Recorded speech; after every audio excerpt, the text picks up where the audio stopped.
안녕하십니까. 여기는 모리아 동산입니다. 이 세상에는 왜 이렇게 재난과 어려움이 많을까요? 고통이 많을까요?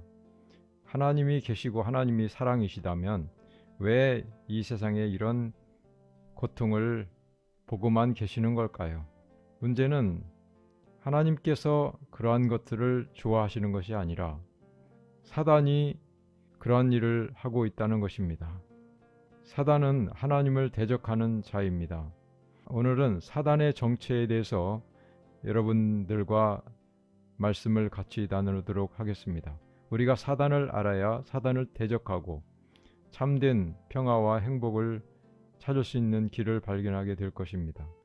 성경에 기록된 사단에 대해서 처음으로 기록된 것이 욥기 1장 6절부터 있는 말씀입니다. 하루는 하나님의 아들들이 와서 여호와 앞에 섰고 사단도 그들 가운데 있는지라. 여호와께서 사단에게 이르시되 네가 어디서 왔느냐? 사단이 여호와께 대답하여 가로되 땅에 두루 돌아 여기저기 다녀왔나이다. 여호와께서 사단에게 이르시되 네가 내 종 욥을 유의하여 보았느냐? 그와 같이 순전하고 정직하여 하나님을 경외하며 악에서 떠난 자가 세상에 없느니라. 사단이 여호와께 대답하여 가로되 욥이 어찌 까닭 없이 하나님을 경외하리까? 주께서 그와 그 집과 그 모든 소유물을 사늘로 두르심이 아니니까 주께서 그 손으로 하는 바를 복되게 하사 그 소유물로 땅에 널리게 하셨음이니이다. 이제 주의 손을 펴서 그의 모든 소유물을 치소서. 그리하시면 정령 대면하여 주를 욕하리이다. 여호와께서 사단에게 이르시되 내가 그의 소유물을 다 내 손에 붙이노라. 오직 그의 몸에는 네 손을 대지 말지니라. 사단이 곧 여호와 앞에서 물러가니라. 지금 읽은 욥기 1장 6절로 12절의 말씀을 살펴보면 재난을 일으키고 사람을 시험하는 것은 사단이라고 하는 것을 알게 되었습니다. 우리가 잘 아는 것처럼 욥은 사단의 시험을 받아서 많은 고난과 말할 수 없는 고통을 다 당하였음에도 불구하고 하나님을 원망하지 않고 사단의 모든 유혹을 물리치고 하나님을 끝까지 믿은 사람이었습니다. 사단은 사람을 괴롭게 해서 하나님을 섬기지 못하게 하고 하나님이 재난의 원인인 것처럼 하나님께서 재난을 기뻐하시는 것처럼 사람들을 속이고 있습니다. 자기 자신이 재난을 내리면서도 하나님께 그 책임을 돌리고 있습니다. 그런데 우리는 욥처럼 끝까지 하나님을 믿고 신뢰하는 믿음이 필요한 것입니다. 그리고 사단에 대해서 나온 이야기가 스가랴서에도 있습니다. 스가랴 3장 1절에 보면 사단은 사람을 계속적으로 정죄하는 일을 하고 있다는 것을 알게 됩니다. 스가랴 3장 1절 대제사장 여호수아는 여호와의 사자 앞에 섰고 사단은 그의 우편에 서서 그를 대적하는 것을 여호와께서 내게 보이시니라. 사단은 언제나 우리를 고소하고 정죄합니다. 욥을 정죄하기 위해서 하나님 앞에 나타나서 욥이 충성된 것은 복을 더해 주셨기 때문이라고 정죄하였습니다. 그리고 시험하였습니다. 여기 스가랴서에 나온 여호수아도 사단의 정죄를 받고 있습니다. 그리고 사단이 하는 일은 시험을 하는 일입니다. 사람을 시험하고 넘어뜨리려고 하나님을 떠나게 하려고 시험하고 있습니다. 여기 마태복음에 나온 말씀 중에 사단이 광야에서 40일간 금식하시는 예수님을 시험하고 예수님으로 하여금 그 믿음을 잃게 하려고 했습니다. 그때 예수께서 성령에게 이끌려 마귀에게 시험을 받으러 광야로 가사 40일을 밤낮으로 금식하신 후에 줄이신지라. 시험하는 자가 예수께 나와서 가로되 네가 만일 하나님의 아들이거든 명하여 이 돌들이 떡덩이가 되게 하라. 예수께서 대답하여 가라사대 기록되었으되 사람이 떡으로만 살 것이 아니요 하나님의 입으로 나오는 모든 말씀으로 살 것이라 하였느니라 하시니. 이에 마귀가 예수를 거룩한 성으로 데려다가 성전 꼭대기에 세우고 가로되 네가 만일 하나님의 아들이거든 뛰어내리라. 기록되었으되 저가 너를 위하여 그 사자들을 명하시리니 저희가 손으로 너를 받들어 발이 돌에 부딪히지 않게 하리로다 하였느니라. 예수께서 이르시되 또 기록되었으되 주 너의 하나님을 시험치 말라 하였느니라 하신대 마귀가 또 그를 데리고 지극히 높은 산으로 가서 천하 만국과 그 영광을 보여 가로되 만일 내게 엎드려 경배하면 이 모든 것을 내게 주리라. 이에 예수께서 말씀하시되 사단아 물러가라. 기록되었으되 주 너의 하나님께 경배하고 다만 그를 섬기라 하였느니라. 이에 마귀는 예수를 떠나고 천사들이 나와서 수종드니라.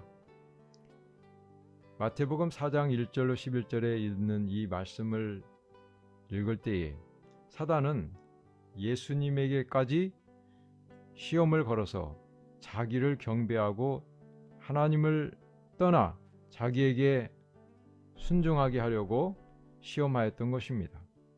사단은 지금 이 세상에 있는 많은 사람들을 얼마나 시험하고 넘어뜨리겠습니까? 이 세상 영광, 식욕, 그리고 참남된 행위를 하고자 하는 그러한 것들로 마귀는 시험을 걸고 있습니다. 그리고 사단은 우리 마음의 말씀을 빼앗아 갑니다. 마가복음 4장 15절 보면 길가에 뿌리워진 씨에 대한 비유를 말씀하셨는데 말씀이 길가에 뿌리웠다는 것은 이들이니 곧 말씀을 들었을 때에 사단이 즉시 와서 저에게 뿌리온 말씀을 빼앗는 것이요. 여기 마가복음 4장 15절의 말씀을 보면은 우리 마음속에 말씀을 빼앗는다 그랬습니다. 그리고 또 사단은 시몬 곧 베드로를 시험했습니다. 누가복음 22장 31절 시몬아 시몬아 보라 사단이 밀 까부르듯 하려고 너희를 청구하였다고 했습니다. 유다의 마음속에도 들어갔습니다. 사단이 성만찬 예식 때에 떡 조각을 받은 후 곧 사단이 그 속에 들어간지라. 이에 예수께서 유다에게 이르시되 네 하는 일을 속히 하라 하시니 이것은 예수님을 파는 일을 말하는 것입니다. 예수님은 다 아시고 유다에게 말을 했던 것입니다. 사단은 유다의 마음속에 들어가서 예수님을 팔 계획을 세웠던 것입니다. 그러나 하나님께서는 사단의 권세를 멸하시려고 예수님을 보내셨습니다. 그리고 성령을 보내시는 것입니다. 사도행전 26장 18절에 보면 바울을 다메섹에서 만나실 때 주님께서 뭐라고 하셨냐면 사단의 권세에서 하나님께로 사람들을 돌아오게 하려고 바울을 부르셨다고 사도행전 26장 18절에 말씀을 하셨습니다. 그리고 로마서 16장 20절에는 평강의 하나님께서 속히 사단을 너희 발 아래서 상하게 하시리라. 우리 주 예수의 은혜가 너에게 있을지어다. 우리 주님께서는 사단을 이기셨습니다. 사단을 십자가에서 멸하신 것입니다. 사단의 정체가 십자가에서 드러났기 때문에 이제 사단은 멸망받을 존재로 모든 우주에게 인식이 되었습니다. 그래서 계시록 12장 7절 8절에 보면 사단은 이제 쫓겨나게 됩니다.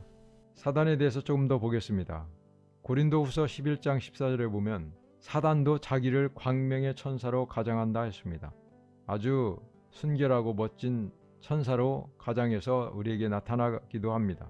교회에서 마치 어떤 기적을 일으키는 하나님으로서 나타나기도 합니다. 그렇기 때문에 우리가 그것을 잘 분별해야 하는 것입니다. 그리고 데살로니가 후서 2장 9절로 10절 악한 자의 임함은 사단의 역사를 따라 모든 능력과 표적과 거짓 기적과 불의의 모든 속임으로 멸망하는 자들에게 이 말이니 이는 저희가 진리의 사랑을 받지 아니하며 구원함을 얻지 못함이니라. 우리가 진리를 따라서 살지 않고 그것을 쫓지 아니하면 사단은 우리를 속이고 넘어뜨릴 것입니다. 사단은 능력이 있습니다. 그리고 표적도 행합니다. 거짓 기적을 바랍니다. 그렇기 때문에 우리는 하나님의 말씀, 진리로 무장을 해야 되는 것입니다. 진리에 맞지 아니하면 어떤 표적과 기적이라도 그것을 믿지 말아야 하는 것입니다. 계시록 12장 9절의 말씀 보면 사단을 큰 용이라고 합니다. 큰 용이 내어 쫓기니 옛 뱀 곧 마귀라고도 하고 사단이라고도 하는 온 천하를 꿰는 자라고 했습니다. 이 자가 땅에 내어 쫓기니 그의 사자들도 저와 함께 내어 쫓겼다 그랬습니다. 우리가 맨 처음 본 성경 말씀에 보면 사단이 욥을 정죄하기 위해서 하나님 앞으로 나아갔던 것을 기억하시죠? 그런데 여기는 이제 내어 쫓깁니다. 이때가 언제냐면 예수님이 십자가에서 죽으시고 이제 부활하셨을 때 사단의 정체가 다 드러나서 사단은 살인자라는 것이 드러났습니다. 그래서 더 이상 하나님 앞에 나아갈 수 없었습니다. 그 전에는 사단이 어떤 존재인지 확실히 몰랐기 때문에 하나님 앞에 나오는 것을 용납하였지만 이제는 사단의 정체가 다 드러났기 때문에 내어 쫓기는 것입니다. 인류 역사의 초기부터 사단은 우리 인류를 속이기 위하여 활동하기 시작했다. 하늘에서 반역을 일으킨 그는 지상의 거민들을 자기 편에 가담시켜 하나님의 정부를 대항하여 싸우게 하고자 열망했다. 아담과 하와는 하나님의 율법을 순종함으로 완전한 행복을 누리고 있었다. 이 사실은 사단이 하나님의 율법이 압제적이요 피조물들의 복리에 반대되는 것이라고 하늘에서 역설해온 주장을 끊임없이 거스르는 증거가 되었다. 그리고 더욱이 그 무지한 부부를 위하여 마련된 아름다운 가정을 바라볼 때 사단의 질투는 불타올랐다. 사단은 아담 하와를 유혹할 때 그 당시에 아름다운 뱀의 모양을 하고 나타났습니다. 그 당시에는 뱀이 저주받기 전에는 참으로 아름답고 지혜로운 동물이었습니다. 그와 같이 지금도 그 사단의 유혹에 많이 정복을 당하고 있습니다. 그 선악과를 따먹으면 지혜롭게 될 것 같은 느낌을 줍니다. 오늘날도 많은 사람들이 사단의 그 유혹에 넘어가고 있습니다. 사단은 하나님의 요구에 대하여 말씀에 대하여 의심하고 이론을 제기합니다. 그리하여 그들은 하나님의 계명을 순종하는 대신에 사단의 관계가 숨겨있는 그 이론을 받아들이는 것입니다. 사단은 하나님의 말씀을 곡해해서 사람이 받아들이면 참 쉬울 것 같은 그 길을 제시하는 것입니다. 그 범죄한 결과는 어떻게 되었습니까? 아담과 하와가 범죄한 결과, 하나님께서는 내가 먹는 날에는 정령 죽으리라고 한 말씀의 의미가 무엇임을 깨달았을까요? 그는 사단이 더욱 고상한 상태로 바꿔질 것이라고 확신케 했던 그대로 된 것을 발견했을까요? 그것은 그들이 죄에 대한 경험 그거 한 가지뿐이었습니다. 그러나 그들은 참으로 쓴 열매를 맛보았습니다. 그들은 결국 흙으로 돌아갈 것이었습니다. 우리가 참으로 행복해지려면 하나님 말씀 있는 그대로 잘 순종하는 것뿐입니다. 죄의 싹은 사망입니다. 로마서 5장 12, 13절에 보면 모든 사람이 죄를 지었으므로 사망이 모든 사람에게 이르렀느니라.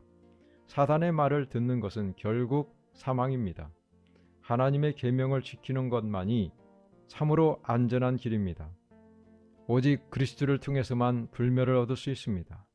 아들을 믿는 자는 영생이 있고 아들을 순종치 아니하는 자는 영생을 보지 못하리라고 말씀하셨습니다. 아들을 순종한다는 말은 하나님의 계명을 모두 잘 지킨다는 뜻입니다. 누구든지 이 조건에 부합하는 자는 무한히 귀한 축복을 소유할 수 있습니다. 참고 선을 행하여 영광과 존귀와 썩지 아니함을 구하는 모든 사람은 영생을 얻을 것입니다. 로마서 2장 7절. 오늘 서두에 제가 질문드린 것처럼 이 세상은 이렇게 사단의 활동으로 인해서 파멸과 속임과 재난이 계속 이어지고 있습니다. 우리는 이 말씀들을 통해서 참된 재난의 원인이 무엇인지를 깨달아야 할 것입니다.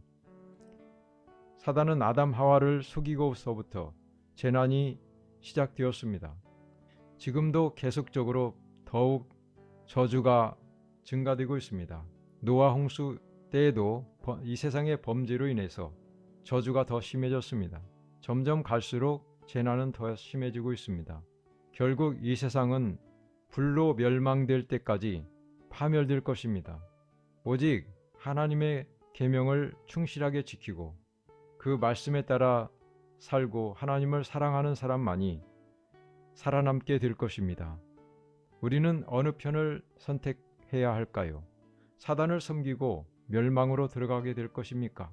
아니면 하나님을 섬기고 영생과 영원한 기쁨과 행복을 맛보며 살게 될 것입니까? 우리는 이 세상에서 잠시 이 세상의 낙을 누리려고 할 것이 아니라 영원한 영생의 복을 얻기 위하여 진리의 말씀에 순종하고 하나님의 말씀을 첫째로 삼아야 할 것입니다. 그것이 의를 행하는 길이 아니겠습니까? 너희는 먼저 그의 나라와 그의 의를 구하라고 말씀하셨습니다. 오늘도 주님의 은혜가 여러분과 함께 하시기를 간절히 바라면서 참된 평화가 여러분 마음에 가득하시기를 간절히 바랍니다. 아멘.